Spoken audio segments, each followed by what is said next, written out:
Sexta-feira, 25 de abril de 1986. Um belo dia de primavera para os 43 mil habitantes de Pripyat, na Ucrânia.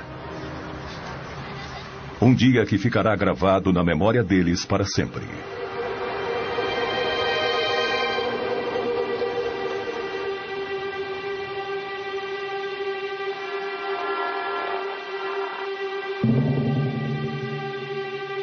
A 3 quilômetros da cidade fica a usina nuclear Vladimir Ilyich Lenin, que emprega milhares de pessoas. Nesta noite, os 176 funcionários do Bloco 4 têm ordens de realizar um teste no sistema de alimentação automática de combustível do reator, que tem como objetivo economizar energia. À 1h23 da madrugada, os sistemas de segurança estão desativados e o teste começa. Uma série de explosões acontece dentro do reator. Enquanto Pripyat dorme tranquilamente, o chão da usina começa a tremer.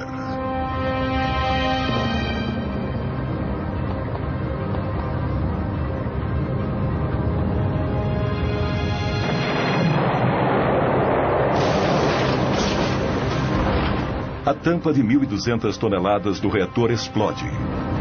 Um fluxo fortíssimo de vapor radioativo começa a jorrar, espalhando urânio e grafite centenas de metros em volta da usina. Da enorme cratera, uma chuva de fogo carregada de partículas radioativas é lançada a 1.000 metros de altura. Eram várias cores, muito brilhantes. Laranja, vermelho, azul. Parecia um arco-íris. Foi lindo. O pior acidente nuclear da história tinha acabado de acontecer. Recebi um telefonema bem cedo, por volta das 5 da manhã. Disseram apenas que tinha havido um acidente na usina nuclear de Chernobyl.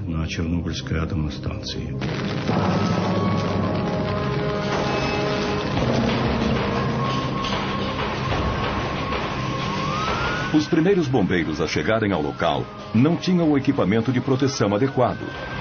Eles despejaram milhares de litros de água sobre aquele estranho incêndio que nada parecia capaz de extinguir. Todos foram expostos a doses letais de radiação. 2 homens morreram naquela noite, outros 28 nos meses seguintes. Foram as primeiras vítimas de Chernobyl. Ninguém estava preparado para uma crise como aquela. Nos 7 meses seguintes, 500 mil homens enfrentariam um inimigo invisível. Uma batalha cruel e silenciosa que ceifou a vida de milhares de heróis anônimos e atualmente praticamente esquecidos. Foi graças a esses homens que o pior foi evitado. Uma segunda explosão, 10 vezes mais potente do que a de Hiroshima e que teria destruído metade da Europa. Isso foi mantido em segredo por 20 anos, tanto pelos soviéticos como pelo Ocidente. Muitas dessas imagens nunca foram vistas antes. São fotos tiradas por jornalistas que também foram expostos à contaminação nuclear. Alguns deles morreram logo depois. Essas imagens contam a história de uma guerra secreta, cujas consequências continuam 20 anos depois, tornando o desastre ainda pior. Esta é a verdadeira história do desastre de Chernobyl.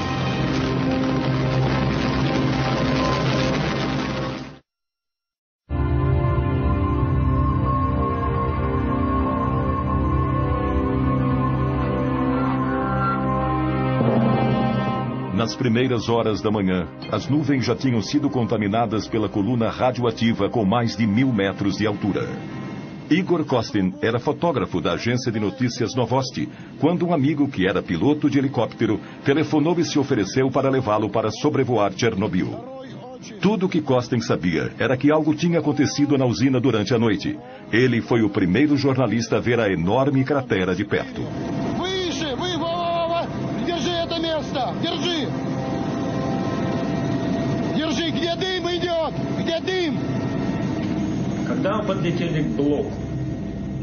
Nós nos aproximamos do Bloco 4 e começamos a sobrevoá-lo. Não tínhamos ideia do risco que estávamos correndo. Quando sobrevoamos o bloco, eu abri a janela do helicóptero. Eu não percebi que estava cometendo um grande erro. A fumaça fina e transparente que ele via subindo das ruínas era pura radiação. Costin foi um dos poucos repórteres que esteve em Chernobyl e conseguiu sobreviver à radiação. Quando abri a janela, não ouvi nenhum ruído. Estávamos bem acima das ruínas do reator. Eu sentia como se estivesse flutuando no espaço, como se estivesse num túmulo. O silêncio era mortal. Eu não ouvia nada, nem mesmo o helicóptero. Nada. Era um buraco negro. O silêncio era sepulcral.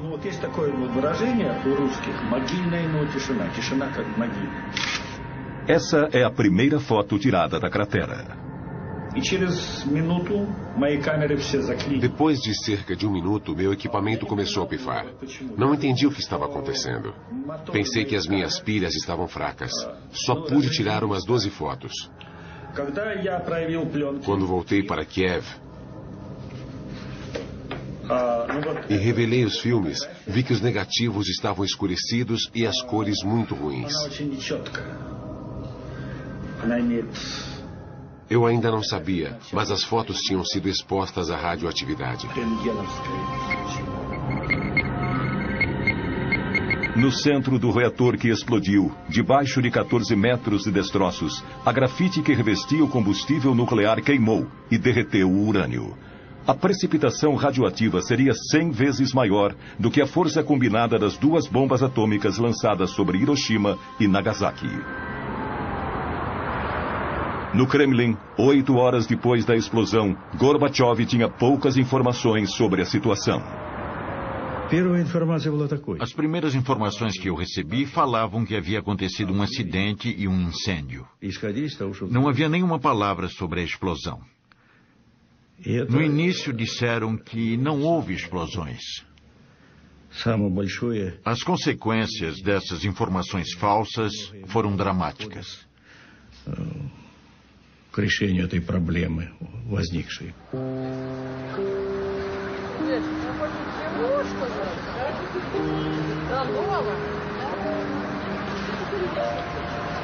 Para os 43 mil habitantes de Pripyat, a vida continuava normalmente. Eles não sabiam nada sobre o desastre a 3 quilômetros dali. As informações que tínhamos era de que tudo estava em ordem, inclusive o reator. Quando questionei o acadêmico Alexandre, ele me disse que o reator estava em segurança absoluta, que podia ser montado na Praça Vermelha. Parecia simples como acender uma vela, como ferver água na Praça Vermelha.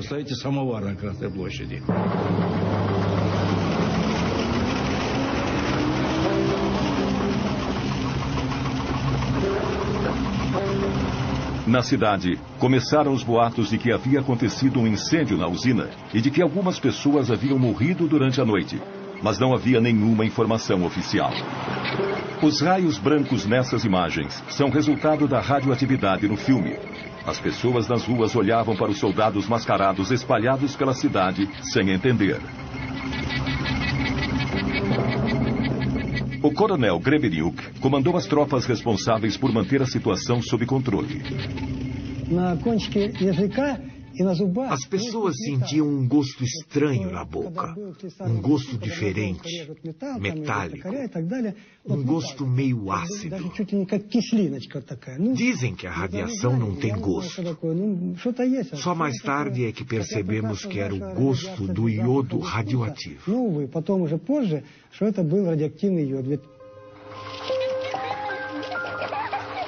Enquanto as crianças brincavam nas praças, os homens do coronel Grebenyuk faziam as primeiras medições dos níveis de radioatividade. Naquele tempo, a radioatividade era medida em unidades chamadas Rontgens. O nível normal de radiação na atmosfera é de cerca de 12 milionésimos de 1 Rontgen. Em Pripyat, no começo da tarde, o nível era de 200 milésimos de Rontgen, 15 mil vezes mais alto que o normal.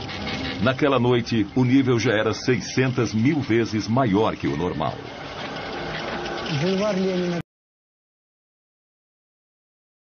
Boulevard Rukavina, 250 milirondins. E naquela noite, 7 rondins. Os meus subordinados já estavam começando a achar que as máquinas não estavam funcionando direito.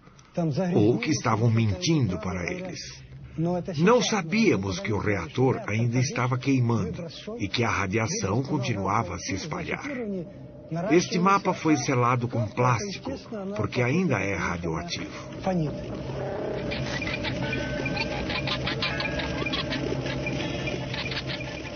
Acredita-se que o ser humano possa absorver até 2 röntgens por ano sem ser afetado. Mas a contaminação é letal se o corpo recebe mais de 400 röntgens.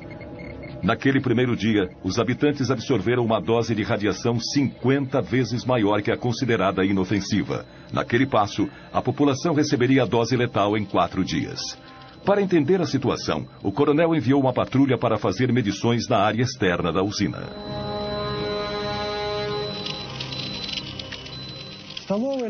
As primeiras medições foram registradas neste mapa, 2.080 röntgens. Fiquei preocupado com meus subordinados. Como podia mandá-los entrar ali?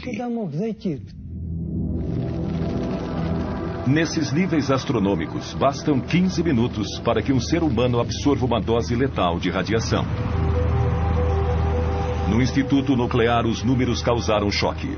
Tais níveis de radioatividade nunca tinham sido registrados antes.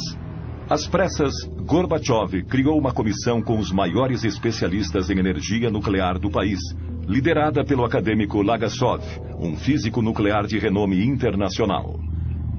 Ele partiu imediatamente para Chernobyl. Esperávamos que eles pudessem avaliar a situação logo, mas nos primeiros dias ninguém pôde nos dizer nada. Foi uma situação dramática. Ficávamos reunidos esperando pelas informações. Exigimos alguma informação, mas eles não podiam dizer nada.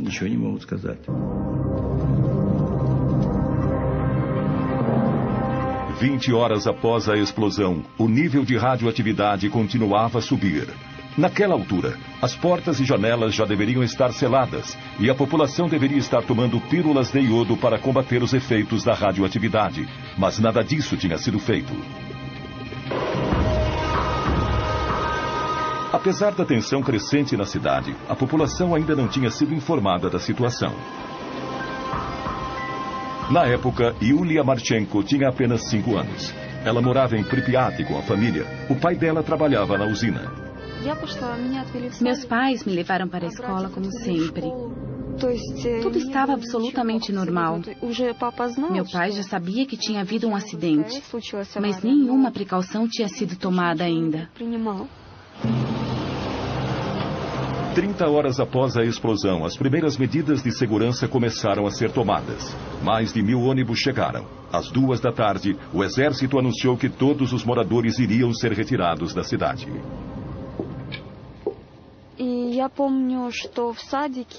Eu me lembro que naquele dia, no jardim de infância, as professoras deram pílulas de iodo para as crianças.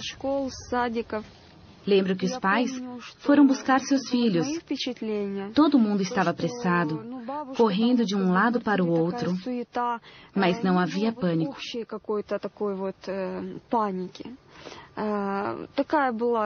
Achávamos que era temporário, que íamos voltar em alguns dias.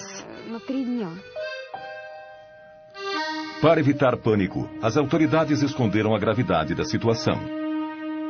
Os moradores tinham um prazo de 2 horas para pegar suas coisas e aguardar na porta de suas casas. Mandaram todo mundo entrar nos ônibus. Lembro perfeitamente bem de ter que escolher os brinquedos que ia levar. Eu tinha muitas bonecas e queria levar todas, mas não podia. Não podíamos nem levar roupas mais pesadas. As pessoas tiveram que abandonar tudo o que possuíam, deixar toda a vida para trás. Eles nunca mais iriam voltar. Um idoso não quis ir nos ônibus. Ficou para trás. Seu corpo foi encontrado algumas semanas depois. As pessoas não acreditavam no que estava acontecendo. Pensaram que estavam sendo enganados. Os mais velhos lembravam da ocupação alemã e diziam que em 1941 havia bombas, mas que agora não havia nada. Eles não acreditavam num inimigo invisível, mas não havia tempo para explicações. Meus soldados e eu estávamos apenas cumprindo ordens.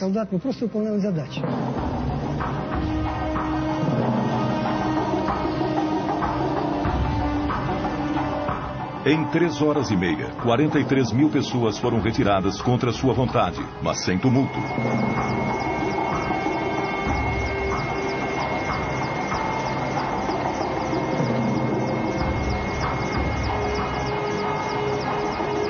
Os ônibus começaram a levar os primeiros refugiados atômicos da Europa. Eles tinham sido expostos a doses de radiação que podiam alterar a composição do sangue e estimular o desenvolvimento de cânceres. Ну как я нахожу, что, по-моему, скоро его отмоют. Скоро люди здесь будут жить. Ну еще что вам сказать? Город должен жить. Красивый город. Вот я сейчас смотрю напротив стадиона. Здесь должны дети играть. Ну, без риска, по-моему, нигде нельзя.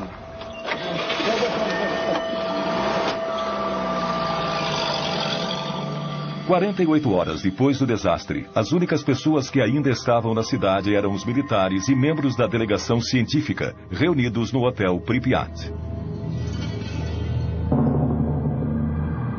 Como se ignorassem o perigo, eles comiam, dormiam e trabalhavam ali tranquilamente.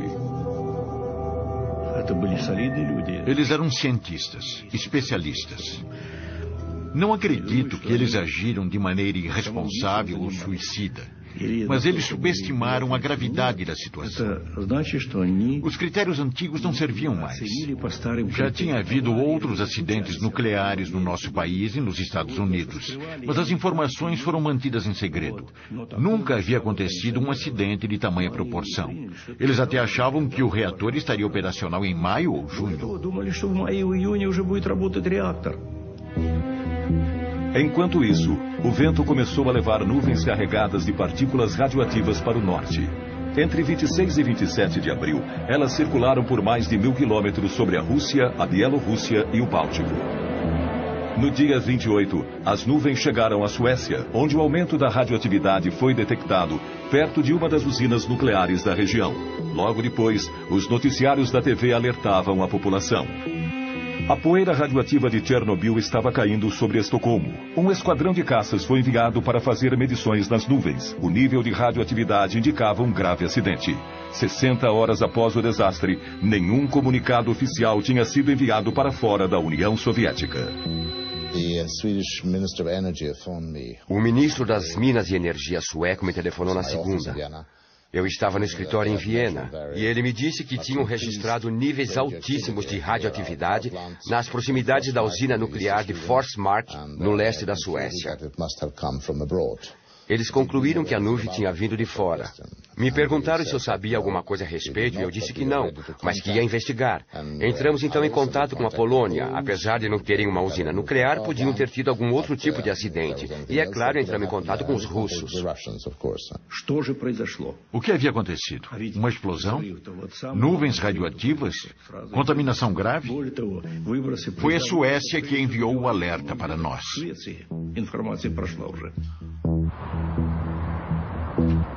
3 dias depois do acidente, enquanto Gorbachev ainda estava tentando reunir dados, os satélites espiões americanos e europeus se voltaram para a União Soviética e descobriram as ruínas da usina ucraniana.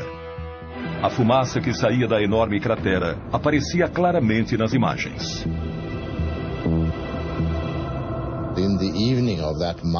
Naquela segunda-feira à noite, no dia 28, recebemos uma mensagem de Peter Petrovsky, chefe da Comissão de Energia Nuclear Russa. Ele nos informou sobre o acidente ao mesmo tempo em que os russos avisavam o resto do mundo. No Politburo, nós decidimos que toda e qualquer informação deveria ser reportada a nós. Por isso, chamei a KGB e ordenei que eles acompanhassem tudo o que estava acontecendo lá e que nos transmitissem todas as conversas dos cientistas. Mandei que enviassem aquelas informações a mim pessoalmente.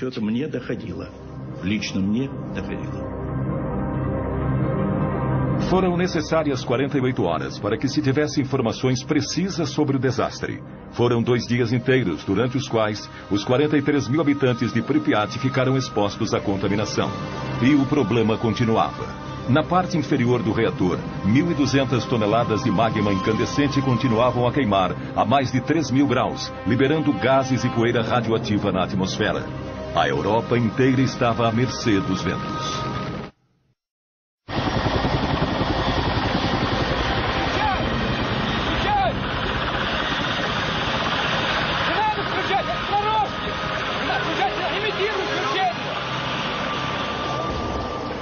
No terceiro dia da crise, Moscou enviou o general Antotkin e 80 helicópteros para combater e acabar com o incêndio.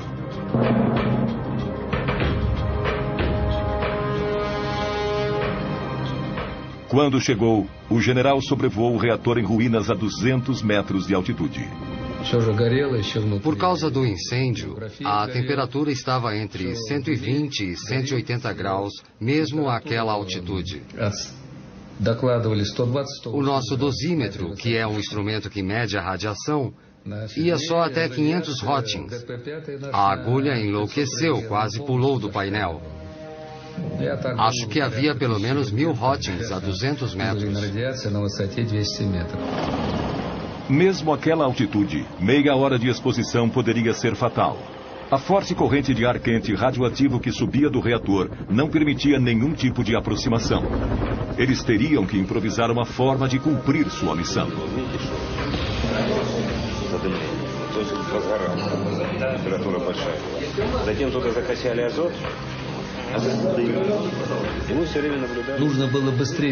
Algo tinha que ser feito o mais rápido possível.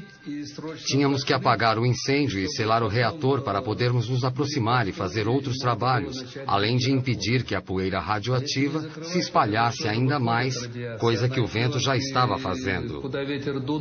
Tínhamos que agir rapidamente. Era o começo de uma operação gigantesca. Pilotos foram requisitados às pressas e abandonaram o fronte no Afeganistão. Os soldados tinham que jogar sacos de areia de 80 quilos sobre o fogo, usando apenas as mãos. Eles esperavam abafar o incêndio, enchendo o reator com toneladas de areia e ácido bórico, que ajuda a neutralizar a radiação. No primeiro dia foram 110 sobrevoos, no dia seguinte 300. O nível de radiação sobre o reator estava acima de 3.500 rontgens, quase 9 vezes mais alto que o nível letal. Alguns pilotos fizeram 33 voos num só dia. Cada vez que sobrevoavam, eles recebiam 5 ou 6 rontgens. Se fossem devagar, a taxa era ainda maior. Após jogarem 6, 7, 8 sacos, ficavam encharcados de suor por causa do calor. Depois de algumas missões, meus soldados iam se lavar e comer, mas logo começavam a vomitar.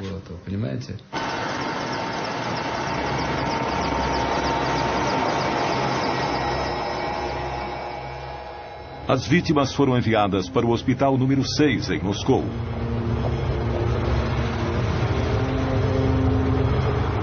Era o único hospital no país especializado no tratamento de doenças e problemas causados pela exposição à radiação.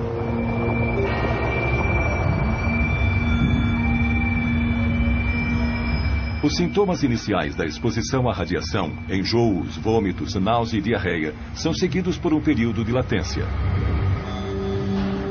Só bem mais tarde, os piores sintomas aparecem, como a deterioração da medula óssea e o aparecimento de queimaduras horríveis, que destroem todos os tecidos.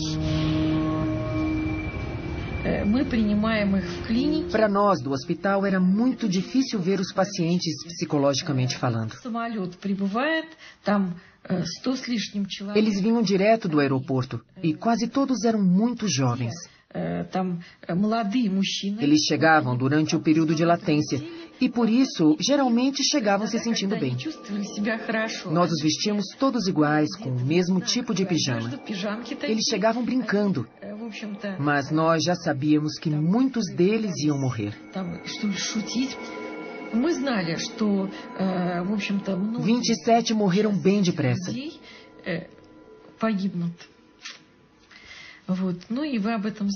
Todos tinham recebido doses cavalares de radiação.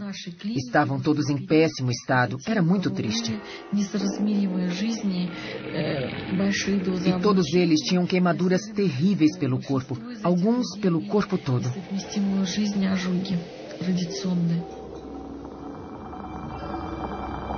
Durante 15 anos, as autoridades reconheceram apenas esses primeiros casos como vítimas de Chernobyl.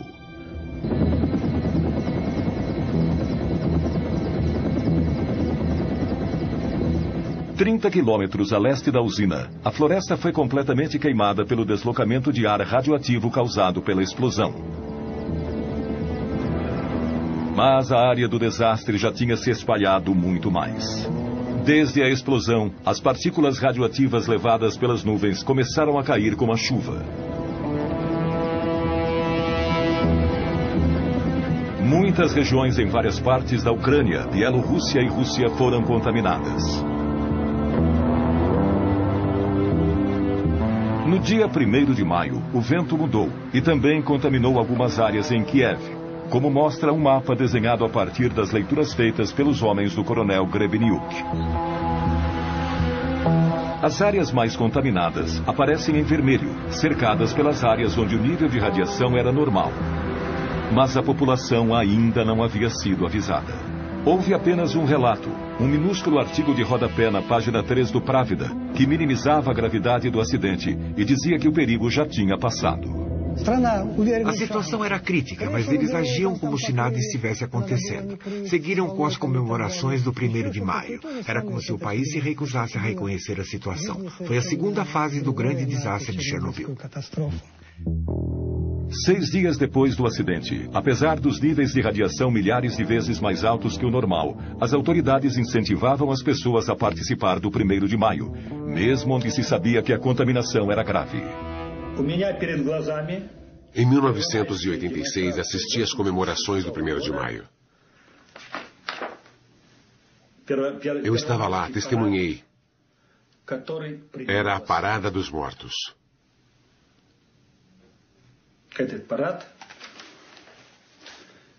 E as mortes seriam terríveis.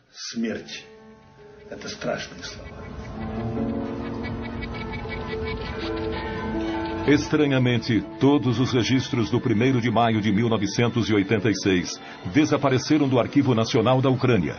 Só restaram as fotos de Igor Kostin. Sherbitsky, o primeiro secretário do partido na Ucrânia, também participou das festividades com a família, inclusive os netos. Claro que era muito importante para nós evitar o pânico. Se pelo menos soubéssemos qual o nível de radioatividade no ar.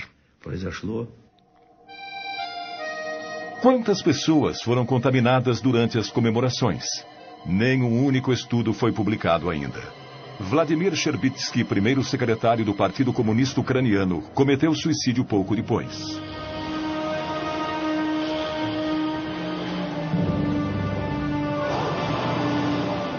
Uma semana após a explosão, o êxodo continuava. Os moradores de Chernobyl, a 7 quilômetros da usina, foram retirados, assim como todos os habitantes das cidades num raio de 30 quilômetros ao redor da usina. 130 mil pessoas tiveram que se mudar, e muitas já estavam contaminadas.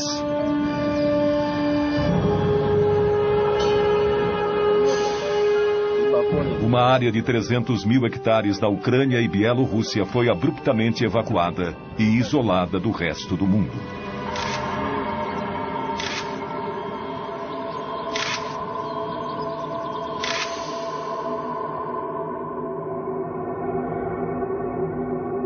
uma vasta região dizimada.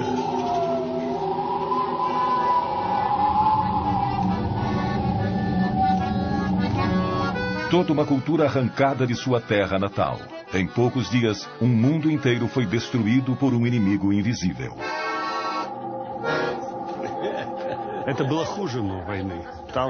Foi pior do que a guerra. Porque você não via o inimigo. Na guerra, você vê os canhões, as metralhadoras, os tanques.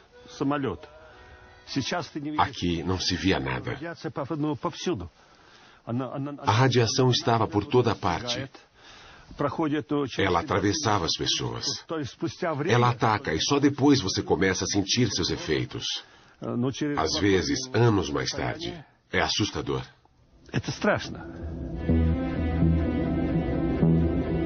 Enquanto isso, a nuvem radioativa continuava avançando sobre a Europa, passando sobre a Bavária e o norte da Itália. A chuva levou o Césio 137 e o iodo 131 para o sul da França e a Córcega. Plantações e pastos foram contaminados. Enquanto as autoridades francesas negavam a presença da nuvem, ela alcançou a Grã-Bretanha e se espalhou até a Grécia. Em Chernobyl, o nível de radioatividade continuava a aumentar. 6.000 toneladas de areia e ácido bórico cobriram a cratera. Mas no subsolo a gigantesca massa de magma incandescente continuava ardendo. 10 dias depois do desastre, Gorbachev convidou pessoalmente Hans Blix, o diretor da poderosa Agência Internacional de Energia Nuclear, para visitar o local. Foi o primeiro especialista e o primeiro ocidental a visitar Chernobyl.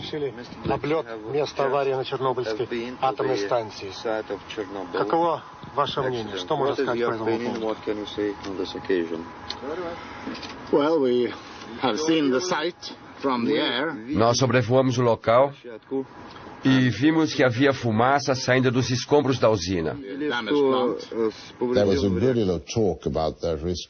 Falou-se sobre o risco de uma segunda explosão. Falaram sobre isso quando estávamos em Moscou. Um amigo nosso, parente de um dos especialistas, ligou para ele e disse que havia rumores de que um segundo reator poderia explodir também.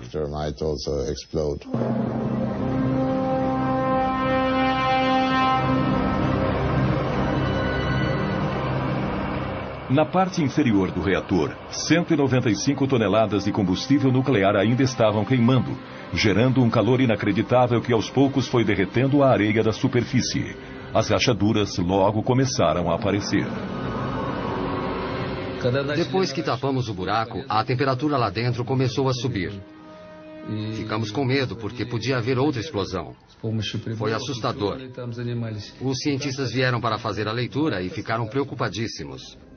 Tinham medo de que a temperatura alcançasse um nível crítico, o que provocaria uma segunda explosão. Teria sido uma tragédia sem precedentes. A laje de concreto debaixo do núcleo do reator estava esquentando e corria o risco de se partir. O magma podia começar a vazar. A água que os bombeiros jogaram logo depois do desastre estava empoçada embaixo da laje. Se o magma entrasse em contato com a água, isso causaria uma segunda explosão, ainda mais devastadora do que a primeira. Os maiores especialistas do país foram chamados para ajudar. Vassily Nesterenko era um deles. Na época, ele trabalhava com mísseis intercontinentais soviéticos. Se o calor fizesse com que a laje de concreto trincasse, bastaria que 1.400 quilos da mistura de urânio e grafite entrassem em contato com a água para detonar uma segunda explosão.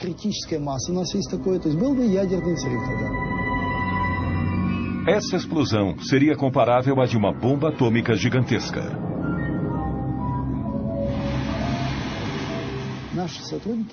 Nossos especialistas avaliaram os dados e concluíram que a explosão teria uma força de 3 a 5 megatons.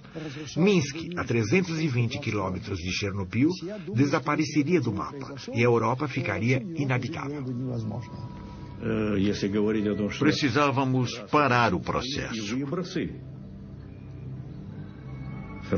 Se ele continuasse, teria sido uma catástrofe nuclear. Teria sido um desastre sem precedentes.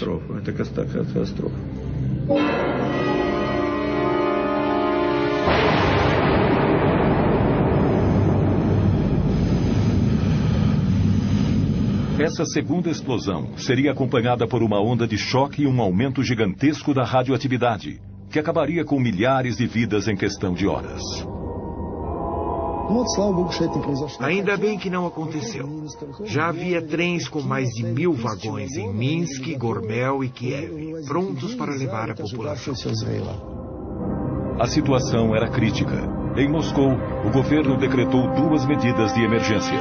A primeira foi enviar um batalhão de bombeiros para retirar a água acumulada sob o reator. Mais tarde, eles seriam declarados heróis nacionais, mas sofreriam com as sequelas da radiação para o resto da vida. A segunda medida era selar a fissura para abaixar a temperatura definitivamente. Em 2 dias, os homens despejaram 2.400 toneladas de chumbo dentro do reator. Começamos a despejar o chumbo e a temperatura caiu na hora. Ele foi bem absorvido e selou a fenda conforme ia derretendo e, com isso, a radiação diminuiu. Só que parte desse chumbo derreteu em contato com o fogo, evaporou e ficou na atmosfera. 20 anos depois, ainda há sinais de chumbo nos doentes de Chernobyl. Hoje há muitas críticas, mas naquela situação não havia nada melhor a fazer. Todas as pessoas, civis ou militares, oficiais ou não, trabalharam sem descanso. Eu participei desse primeiro estágio e posso dizer que não havia escolha. Tinha de ser feito. Foi por heroísmo.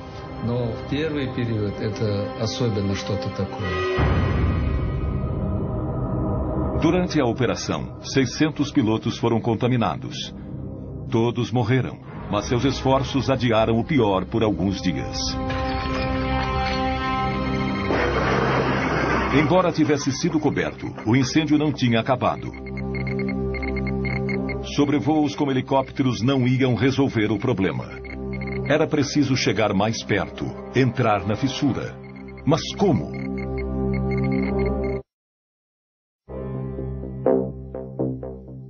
Diante da ameaça de uma segunda explosão, as medidas de emergência continuaram. A planta da usina revelou que era possível chegar à zona ativa através dos túneis de cabos e canos feitos de concreto. Uma delegação de técnicos do Instituto Khrushchev se aventurou no labirinto. Era uma tarefa difícil, já que parte dos túneis tinha sido destruída pela explosão. Com o maçarico, eles abriram um buraco no quarto reator e inseriram detectores de radioatividade, termômetros e câmeras.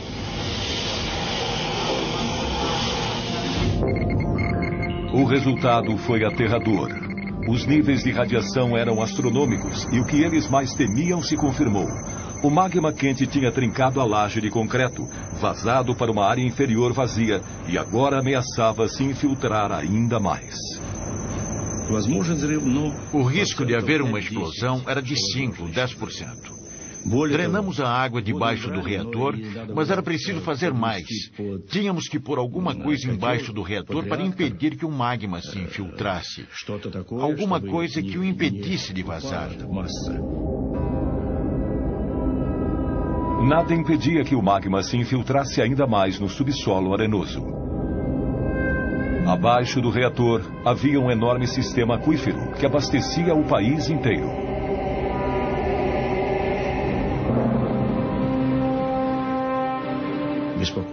O que mais nos preocupava era que todo aquele magma podia fazer tudo ruir de uma vez e chegar ao lençol subterrâneo, o que contaminaria os rios Dnieper, Netva e Kiev e o Mar Negro.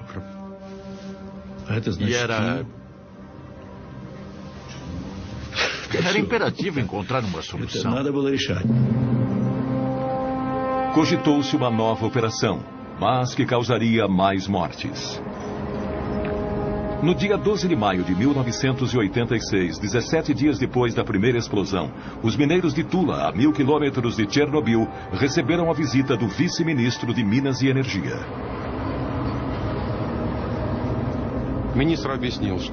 O ministro falou sobre o acidente em Chernobyl. Disse que precisava de mineiros da nossa região de Moscou e nos deu 24 horas para reunirmos os nossos pertences. No dia seguinte, um ônibus nos pegou numa praça e nos levou para o aeroporto de Moscou. No dia 13 de maio, nossos camaradas já estavam trabalhando em Chernobyl.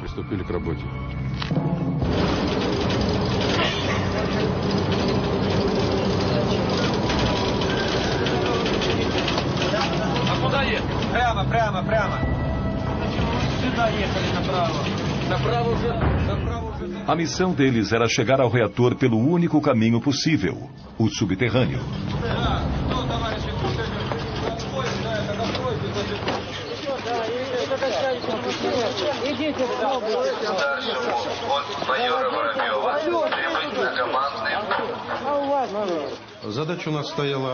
Nossa missão era uma só. Cavar um túnel de 150 metros a partir do terceiro reator até a avaria embaixo do quarto reator. Depois, tínhamos que construir embaixo do quarto reator um túnel de 30 metros de comprimento por 30 metros de largura para depois instalar o dispositivo para resfriá-lo. Para limitar a exposição à radiação, os mineiros fizeram um buraco de 12 metros antes de começar a cavar na direção do reator. Ali, eles fizeram uma câmara de 2 metros de altura por 30 de largura, onde foi montado um sistema de refrigeração com nitrogênio líquido. Тебе говорили, что нужен вентиляционный рукав. Ты меня слышишь?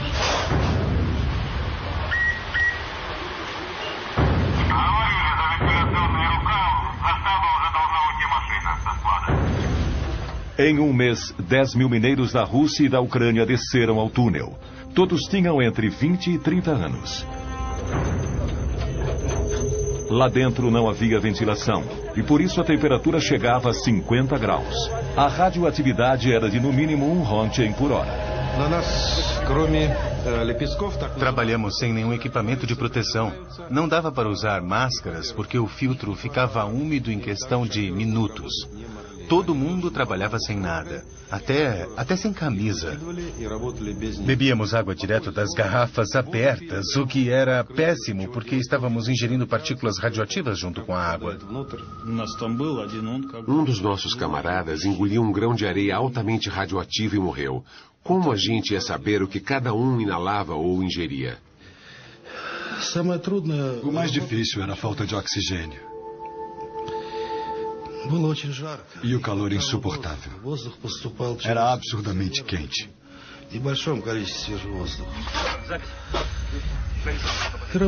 O pior era que precisávamos trabalhar rápido. Trabalhar sem descanso.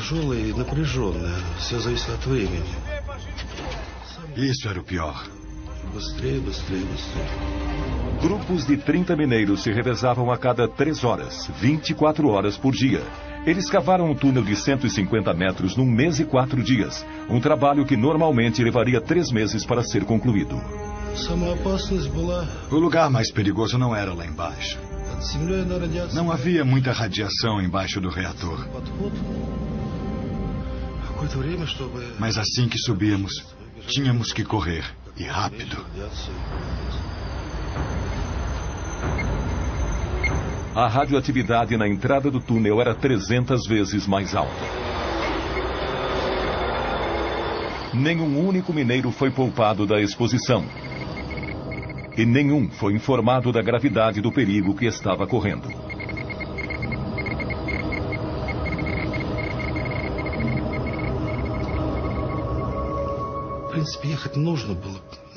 Alguém precisava fazer aquilo.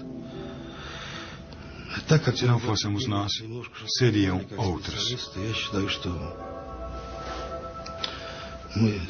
Nós cumprimos nosso dever. Se devíamos ter aceitado, é muito tarde para julgar. Eu não me arrependo.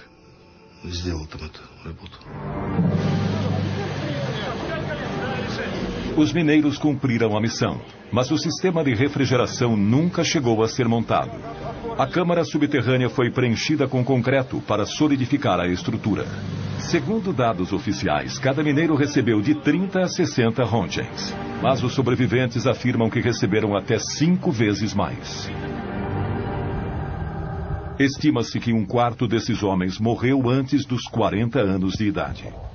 2.500 vidas se perderam, mas não constam de nenhuma estatística oficial. Enquanto os mineiros ainda cavavam debaixo do reator, Hans Blix e as autoridades soviéticas organizavam uma entrevista coletiva em Moscou.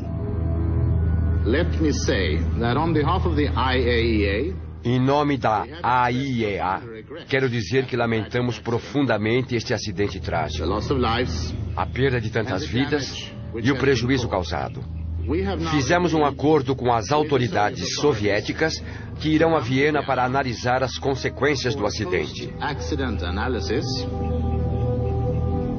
Perante 500 jornalistas do mundo todo, Blix anunciou uma conferência internacional em Viena, onde os soviéticos forneceriam todas as informações sobre o desastre.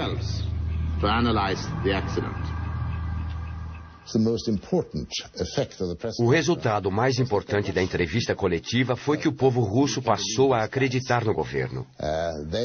As pessoas estavam acostumadas a nunca acreditar no que o governo dizia, porque ele sempre omitia informações. O povo nunca sabia de nada. Então, quando ouviram as notícias do acidente, ficaram com medo que fosse pior. E era. Foi terrível com certeza, mas de alguma forma passaram a confiar no governo. Foi uma vitória da Glasnost. Os soviéticos concordaram em cooperar com o Ocidente. Foi uma mudança histórica que deu início a uma abertura conhecida como Glasnost, uma vitória política de Gorbachev. Em Chernobyl, embora o incêndio tivesse sido controlado, a fissura e as toneladas de lixo radioativo estavam expostas aos elementos. Era mais do que urgente cobrir a estrutura danificada e limpar a área. Para tanto, seriam necessários mais homens, muitos mais.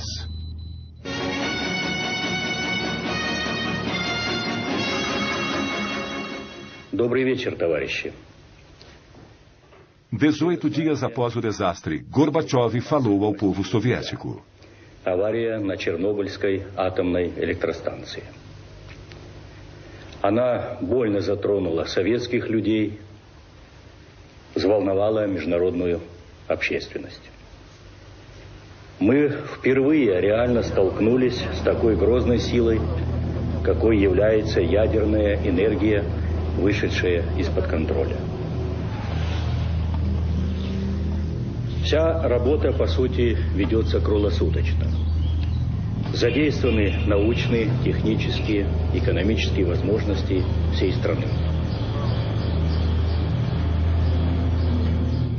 O país todo foi mobilizado. Nada de formalidades burocráticas. Se alguém tinha o que precisávamos, pegávamos. A preocupação com os custos ficou para depois. Pegávamos tudo de que precisávamos. Era uma situação de emergência. O general Nikolai Tarakhanov comandou as tropas terrestres. Em apenas um ano, 100 mil soldados e oficiais passaram por Chernobyl. Eram todos reservistas. Foram convocados pelas autoridades das cidades onde viviam e enviados para o fronte. Militares ou civis, oficiais ou soldados rasos, eles ficaram conhecidos como liquidadores, um termo inventado naquela situação. Sua missão, liquidar, acabar